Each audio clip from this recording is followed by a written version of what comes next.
కానీ లేకపోతే ఫ్యాన్స్‌ని గాని దృష్టిలో పెట్టుకున్నారా అని కాదు, నువ్వేమన్నా ఇబ్బంది పడ్డావా సీన్ చూసి? ఆ? నేనేమి ఇబ్బంది పడలేదు. మరేంటి నేను ఆవిడని అడుగుతున్నాను. అవునా? ఆవిడని అడుగుతున్నాను. నీకు ఇబ్బంది లేనప్పుడు ఇంకా ఆవిడకి ఏంటి ఇబ్బంది? ఓకే.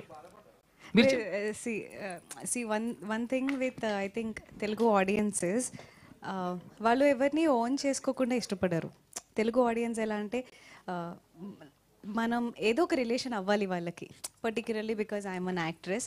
నా గర్ల్ ఫ్రెండ్ అనో, నా క్రష్ అనో నాకు వస్తాయి. అండ్ ఈ సీన్ వల్ల, ట్రైలర్లో ఈ సీన్ రావడం వల్ల, టు బి ఆనెస్ట్, వాళ్ళ హార్ట్ బ్రేక్ అవుతుందేమో అని. నాకు చాలా నీదైందేంటి? నాదా పక్కన నుంచి పగులుద్ది నీకు అప్పుడు.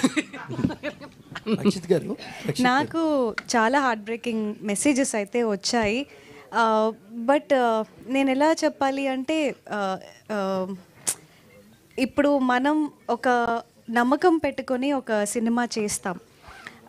అందులో ఉన్న ఇంటెన్షన్ అనేది మనకి చాలా ఇంపార్టెంట్. ఒక ట్రైలర్లో ఒక షార్ట్ చూసి హర్ట్ అవ్వకండి అనే నేను రిక్వెస్ట్ చేసుకోగలను, బికాస్ చాలా హర్ట్ అయ్యారు అని నేను అన్ని మెసేజెస్ చదివాను. లైక్ ఐ ఆల్రెడీ సెడ్, రేపు సినిమా చూసిన తర్వాత దాంట్లో ఉన్న ఎమోషన్ తెలుస్తుంది. బికాజ్ అదే ఆ సీన్ గురించి లైక్ నాకు మోహన్ మా డైరెక్టర్ గారు చెప్పారు.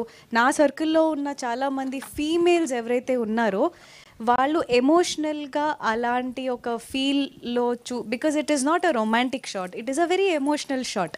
సో ఈ ఎక్స్ప్లెనేషన్ అనేది రేపు సినిమా చూసాక కంపల్సరీ తెలుస్తుంది. అప్పటి వరకు దయచేసి ప్లీజ్ కామ్గా అర్థం చేసుకోండి అని నేను రిక్వెస్ట్ చేయగలను. Thank you ma'am, all the best.